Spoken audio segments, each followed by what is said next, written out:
Tere armsad, ilusat reedet, ilusat algavat nädalavahetust. Ma loodan, et te pole ära külmunud. Aga tore on see, et kevad ei ole enam väga kaugel. Aga vaatame energiatesse. Meil on siin sel nädalal, kes on jälginud kosmoseilma nii-öelda, siis sel nädalal on teemaks olnud väga tugevad päikesepursked, lausa X-klassi omad, mis oma olemuselt siis on väga tugevad. Ja mõni on olnud lausa nii tugev,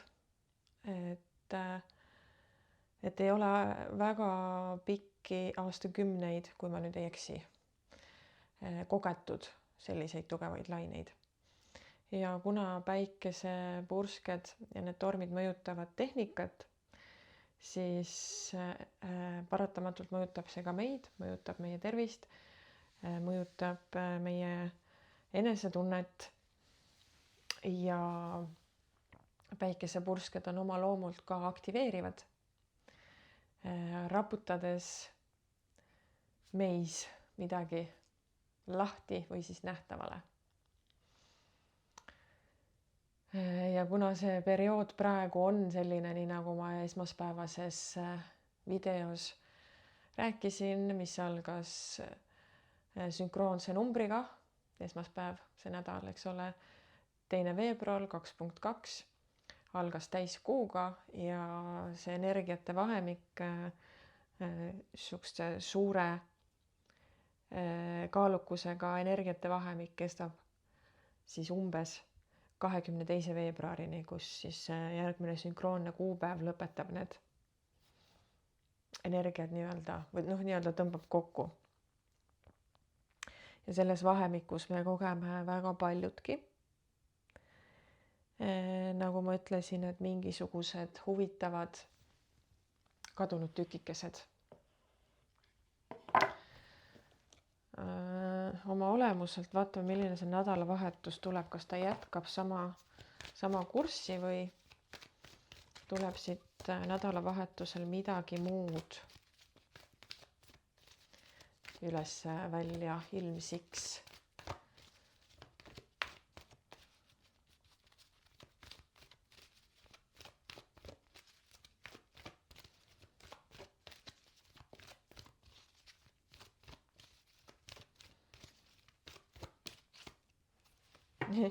Rääkides energiast, siis paki all on selline kaart, mille nimi on positiivne energia.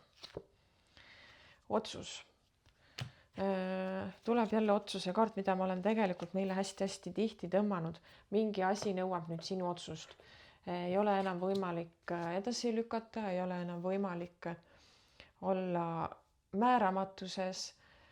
Otsus on vaja teha. Ei pea astuma nii-öelda sammu. Kui sa tunned, et see ei ole otseselt sammuks veel valmis, siis sammule eelneb tegelikult veel otsus, mis aitab sul teha sammud selgemaks. Mis iganes tasandil sind või nii-öelda sind otsust tegema siis sunnitakse, jutumärkides sunnitakse või sa tunned, et on aeg teha otsus, enam ei ole võimalik määramatuses olla, sest see juba kahjustab vaimset tervist või juba ka füüsilist tervist, eks ole. Siis, kus mu lause ainult pooleli jäi? Kadus ära täitsa minu lõng. Ühesõnaga, otsuse tegemine paljastab järgmised sammud.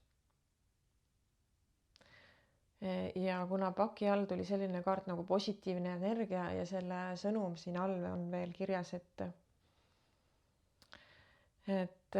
ümbritse ennast positiivsete inimestega, situatsioonidega ja väldi negatiivsust.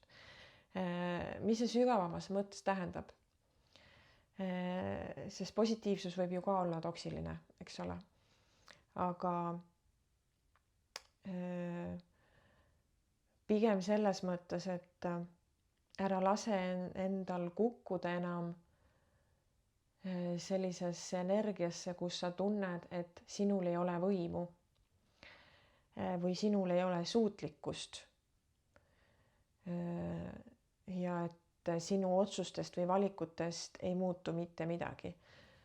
Muutub väga palju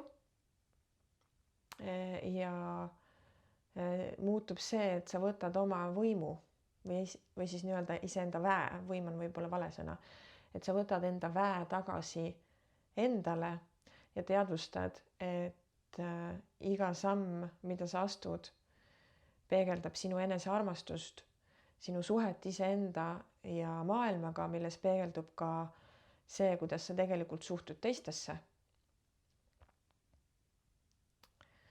Ning see ongi sügavamas mõttes positiivne energia, et ma ei tee lihtsalt keep smiling ja happy face, vaid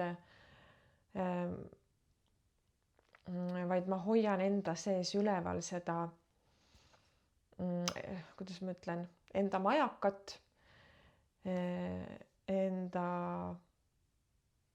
enda hingekristalli, kui nii võib öelda, et juhindun enda hingekristallist, juhindun enda sisemisest majakast, juhindun enda kõhutundest, enda sisemisest häälest, mis iganes, kuidas sa seda tahad nimetada. Et juhindun sellest ja valin nii, et ma tunnen, et see otsus teenib minu kõrgemat teed. Ja otsuse tegemine alati, ma olen kuulnud tihti ka seda väljendust, et võib-olla ma olen ise ka isegi seda kasutanud, et kui otsus tuleb südamest, siis see tuleb kergusega. See ei ole alati nii. Vahest tuleb otsus südamest raskusega ja väga suure leinaga, aga samas seal taga on see teadlikkus, et tegelikult see samm on õige. Ja leinaprotsess sellises olukorras suurte sammude tegemisel on okei. See on isegi tervislik. Kui me ei tunneks suuri elumuutuseid tehes leina, kurbust, kõhklusi ja hirme, siis me oleme masinad. Aga me oleme inimesed, kellel on antud emotsioonid, kes on tulnud siia selle kehastusena emotsioone kogema ja vastu võtma. Sest muidu ei oleks ju pointi meil siin olla, eks ole. Et me oleme tulnud siia selleks. Et kogemusi vastu võtta. Mitte ainult lihtsalt kogeda, vaid neid ka vastu võtta. Sest muidu need kogemused jäävad ripakile õhku ja korduvad. Nii. Ma pean ennast natuke rohkem siia kohale tooma, sest mu mõttelõng tahab liiga tihti ära kaduda. Nii, ma võtan järgmise sõnumi kaardi meile. Nädalavahetuse energiad. Reede, laupäev, pühapäev. Mis on õhus? Kas me saame toetust või mingisugust sõnumit, nõuannet otsuse teemal ja enda juhtimise teemal? Enda juhtimise sellest otsusest läbi kukkus või maha kukkus kaart nimega jah, the invitation, justkui nagu kutse. Ma näitan sulle pilti ka. Sirutub nii-öelda kõrgele selle kutse järgi, mida ümbritseb tähesära ja liblikad, ehk siis see ongi see kutse, mis on sind ammu kutsunud kuskile, mingisugune otsus, mingi idee, mingi samm, mingi väljund, projekt, mingi lahendus. Ja see ootab sinu otsust, et niimoodi saab, eks ole. Niimoodi on võimalik teha. Ma nüüd suunan oma pilgu selle poole. Vaatab, mis sealt tulema hakkab.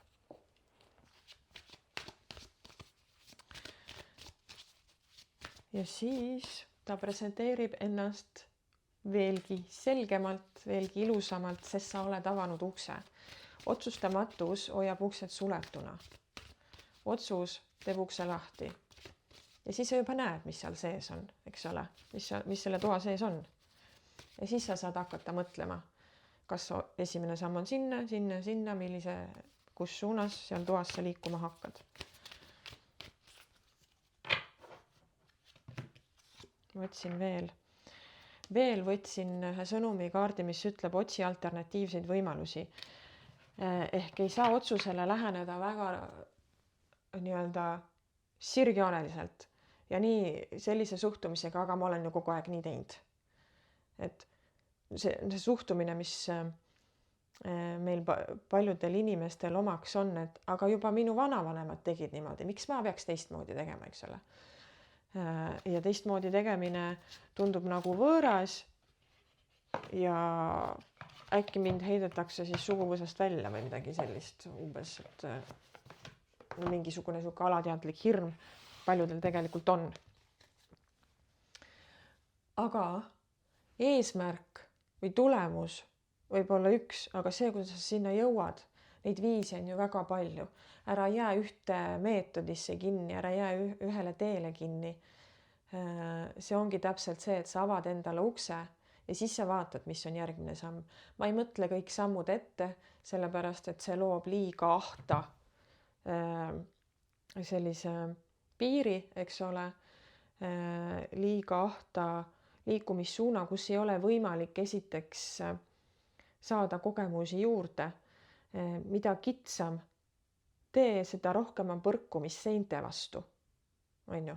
Seda rohkem sa põrkud äärtekivi vastu. Lõpuks on sul rattad rattad tühjad, on ju, küljed on mõlki löödud ja ei teagi, kas jõuad üldse oma eesmärgina, aga mida laiem on tee, seda rohkem on sul siin ruumi liikuda, näha, avastada, kogeda, juurde saada. Ja sa kohale jõudes, kui üldse sa kohale jõuad lõpuks selle sõidukiga, on ju, kui rattad on juba põrkumisest tõssid ja uksed on küljest ära kukkunud, mis iganes. Et sa jõuad sinna kohale tervena, vähemalt, võib-olla võtab rohkem aega, eks ole, aga su pagasnik on täis teadmisi, tööriistu ja seda nii-öelda kogemust, mida õpikutest ei saa, mis tuleb ainult läbi selle, kui me kogeme läbi. Sellepärast öeldaksegi hästi tihti, et kas või manifesteerides, eks ole, et eesmärk, aga see, kuidas sa sinna jõuad, seda näitab aeg või universum või Jumal või kes, kuidas iganes sa armastad öelda. Nii, ma vaatan tarokaartidega ka ja siit kohe tuleb mõõkade 3, keeras ennast teistpidi, mis sümboliseerib ka seda leine ja kurvastust, millest ma siin juba rääkisin. Et otsuse tegemine võib kaasa tuua kurvameelsuse ja nagu ma ütlesin, see on okei.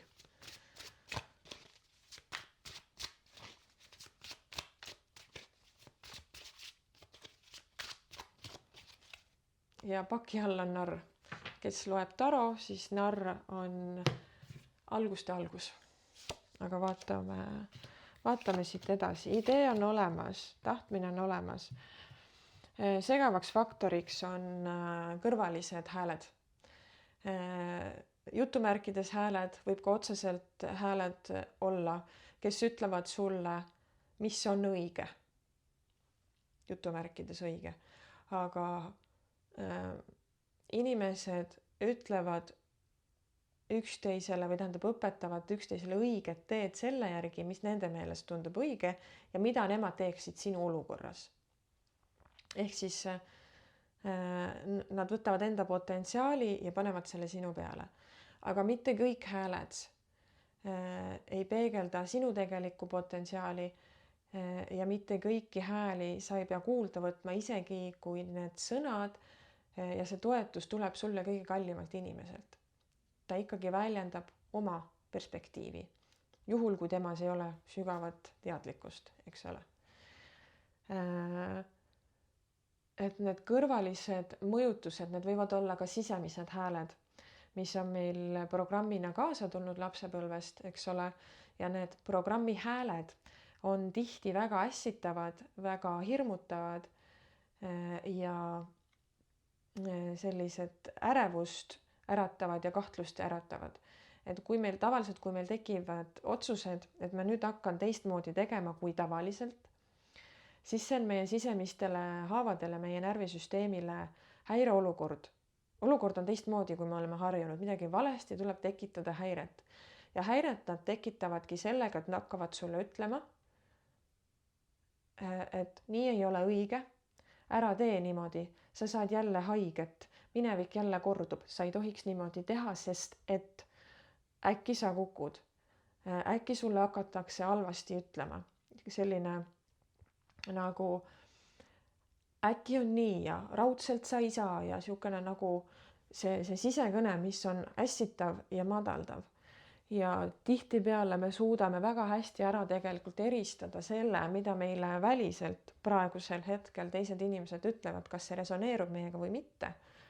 Mõningatel juhtudel ka ei suuda, eks ole, aga üldiselt me suudame täiskasvanud inimestena. Aga me ei suuda ära eristada seda oma sisemist häält, mis meid alla tõmbab. Ja me jääme seda tihtipeale uskuma ja jäämegi selle järgi elama ja siis mõtleme, miks ei lähe meie elu paremaks.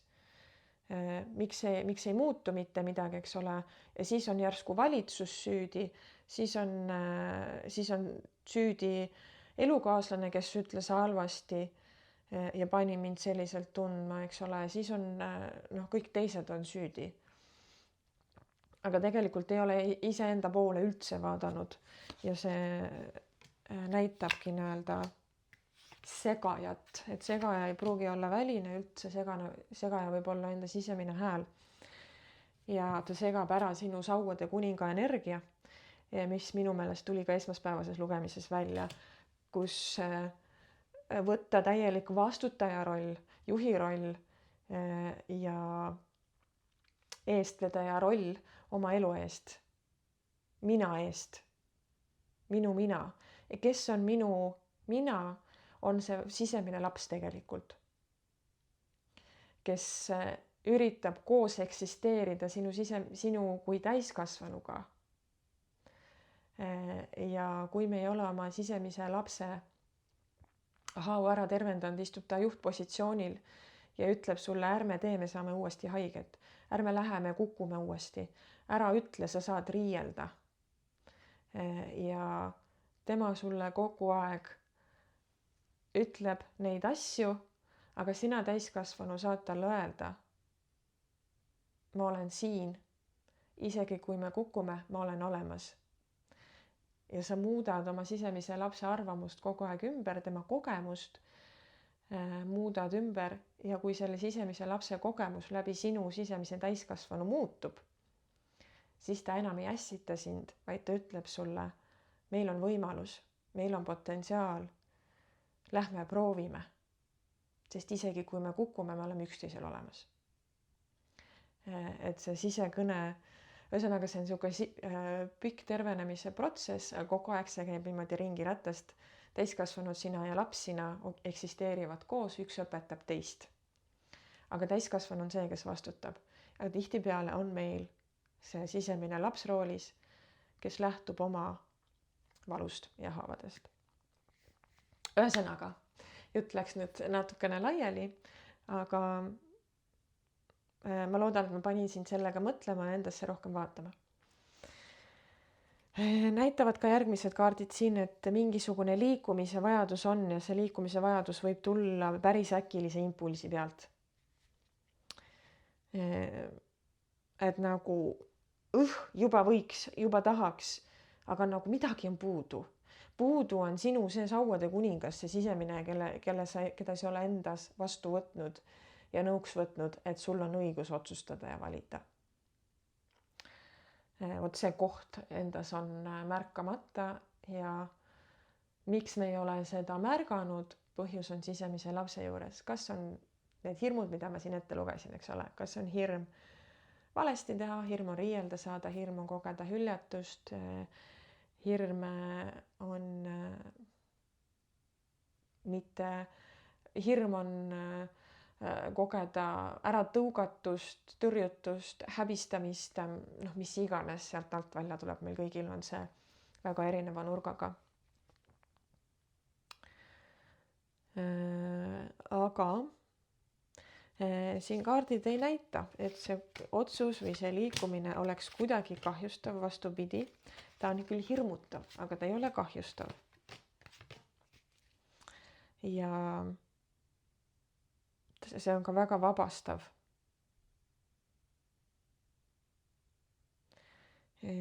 Siin see saatan, nii-öelda, mis taropakis sümboliseerib kinniolemist ja sümboliseerib karmat.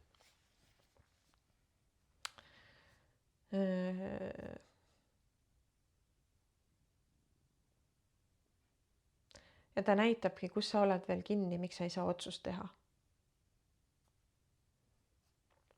Selles mõttes on saatan ideaalne õpetaja, ma olen öelnud varasemalt ka, et ta näitab, kus sa oled mõjutatav ja kus sa oled kinni.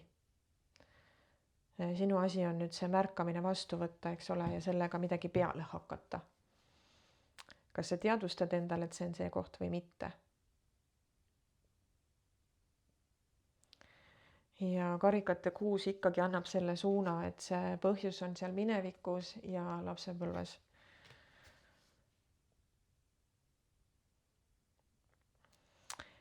See, miks me ei julge oma otsustega midagi teha või neid vastu võtta, on tihti seotud tegelikult meesenergiaga, sest meesenergia on see, kes juhib. Ja kui sa tunned enda sees seda, et ma nagu tahaks, aga ma ei julge, siis point on seal lapsepõlves, on ju. Miks ei julge, mis siis saab, mis on see puuduolev vajadus? Milline on suhe olnud minu isaga ja milline suhe oli isal ja emal? Et ka seal on väga palju võtmeid, et aru saada, milline on sinu sisemine meesenergia, miks ta ei julge otsustada või miks ta ei taha otsustada ja miks ta ei taha võtta selle eest vastutaja rolli, nii nagu sauade kuningas tegema peaks, eks ole. Et see sinu sauade kuningas tuleks vastutaja rolli, tuleks suunaja rolli ja hakkaks tegutsema.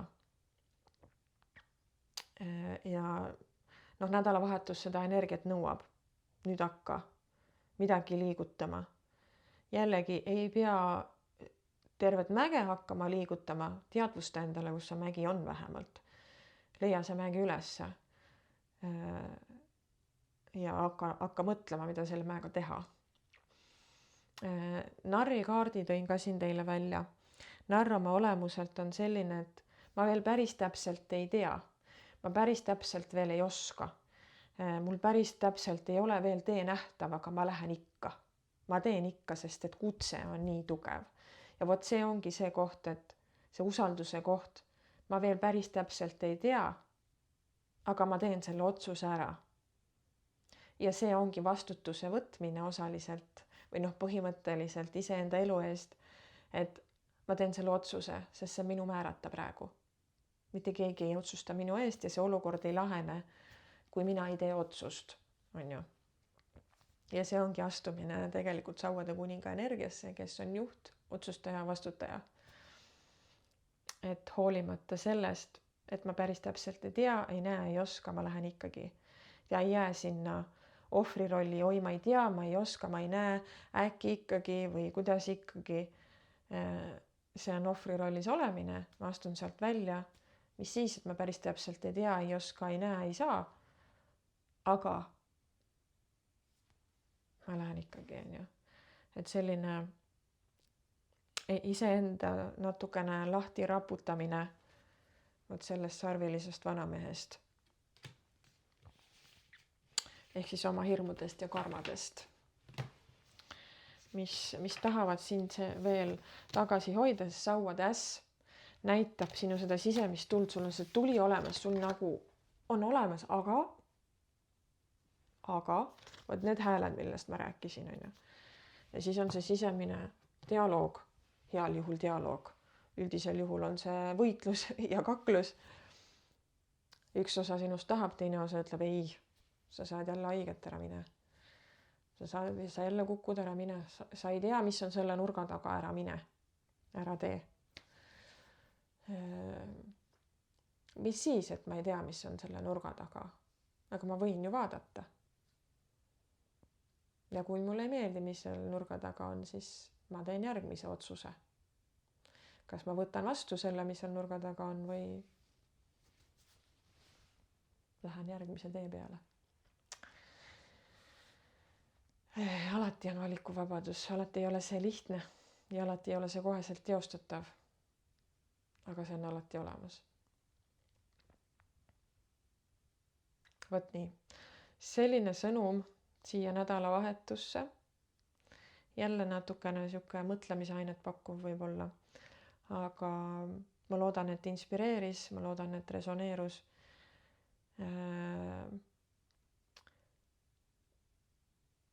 Kõike head. Selgust sinu südamesse ja otsustusjulgust sinu meelele.